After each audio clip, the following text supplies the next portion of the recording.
আজকে আমার পেট আর মানিব্যাগ দুটোরই পরীক্ষা হবে। আজকে এসেছি কলা বাগানের তেহেরি ঘরে, দেখি আজকে তেহেরি জিতবে নাকি খিচুড়ি, নাকি দুজনেই আমার মানিব্যাগের সাথে অন্যায় করবে।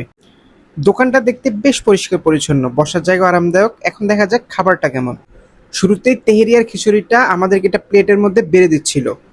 প্লেটে সার্ভ করার সময় যে একটা গ্রান নাকে আসছিল, সেটার জন্যই বুঝে গিয়েছিলাম দুইটা খাবারই খেতে অনেক মজা হবে। প্রথমে আমি খাচ্ছি তাদের সরিষার তেলের বিফ তেহেরি। এটা হাফ প্লেটের দাম নিয়েছিল 200 টাকা। প্রথম লোকমাটা কিন্তু ভালোই একটা ফিলিং পেলাম। এরপর আমি সালাদ নিয়ে নিলাম আর একটু লেবু চিপে নিলাম। লেবু চিপে খাওয়ার পরে টেস্টটা আরও বেশি ভালো লাগতেছিল। এরপর তাদের টিক্কা কাবাবটা নিলাম, যেটার দাম নিয়েছিল 50 টাকা। সাইজে মোটামুটি ঠিকঠাকই ছিল। এখন এই টিক্কা কাবাব দিয়ে খেয়ে দেখতেছি টেস্টটা কেমন লাগে। টিক্কা কাবাবটা অনেক বেশি সফট ছিল, তাই খেতে ভালোই লাগতেছিল। তো এইটার মধ্যে সরিষার তেলটা একটু স্ট্রং ফ্লেভার পাইতেছি। মাংসগুলো অনেক সফট। আলু আলু অনেক সফট। মাংস আর আলু সফট হওয়ার কারণে খেতে অনেক বেশি মজা লাগতেছিল। বিশেষ করে আলুটা দিয়ে খেতে বেশি মজা লাগতেছিল। নর্মাল সালাদ থেকে ওই যে মিক্স যে সালাদটা দেয়, ওটা টেস্ট অনেক ডিফারেন্ট। এটা দিয়ে তেহরি বা বিরিয়ানি জাতীয় খাবার বেশি মজা লাগে। দেখ, এক পিস হাত আর 6 থেকে 7 পিসের মতো মাংস দিচ্ছে। টিক্কাটা দিয়ে খেতে অনেক মজা লাগছে। ওভারঅল টেস্ট আর প্রাইস অনুযায়ী এই তেহেরিটা আমার কাছে অনেক বেশি ভালো লেগেছে, আর এটাকে আমি দেব 10-এ 9, কারণ এটা আমার কাছে অনেক অনেক বেশি মজা লেগেছে।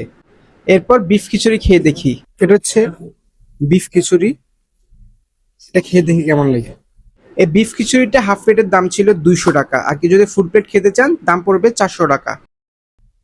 লেবু চিপি নিলাম, সালাদ সালাদ একটু লেবু চিপে এরপর আমি মিক্স স্যালাডটা নিয়ে নিলাম, আর মিক্স স্যালাদ আর লেবু মিক্স করে খাওয়ার পরে খেতে আরো বেশি দারুণ লাগতেছিল। এখন আমি টিক্কা কাবাবটা দিয়ে খেয়ে দেখি কেমন লাগে। টিক্কা কাবাবটা দিয়ে খেতেও ভালোই লাগতেছিল। 8 পিস মাংস দিছে আর 3 পিস আলু দিছে। আলুগুলো অনেক সফট। খিচুড়ির আলুগুলো সফট হলেও মাংসগুলো আমার কাছে তেমন সফট মনে হয়নি। তেরি মাংসগুলো যেমন নরম ছিল, খিচুড়ি মাংসগুলো আমার কাছে তেমন নরম মনে হয়নি। মাখো মাখো খিচুড়ি, আর এই টাইপ খিচুড়ি আমার কাছে বেশি মজা লাগে। খিচুড়ির টেস্ট আর প্রাইস দুটো আমার কাছে ঠিকঠাক মনে হয়েছে, কোয়ান্টিটিটাও ঠিকঠাকই ছিল। তবে যেহেতু মাংসটা আমার কাছে একটু শক্ত মনে হয়েছে, তাই এই খিচুড়িটাকে আমি দিব 10-এ 7। যদি মাংসটা ঠিকঠাক মতো থাকতো তাহলে খিচুড়িটা আরো ভালো রেটিং পেত। এবার এক চুমুক দিলাম বোরহানিতে, আর বোরহানিটার দাম ছিল 60 টাকা। আর বোরহানির টেস্টও আমার কাছে ঠিকঠাকই লেগেছে।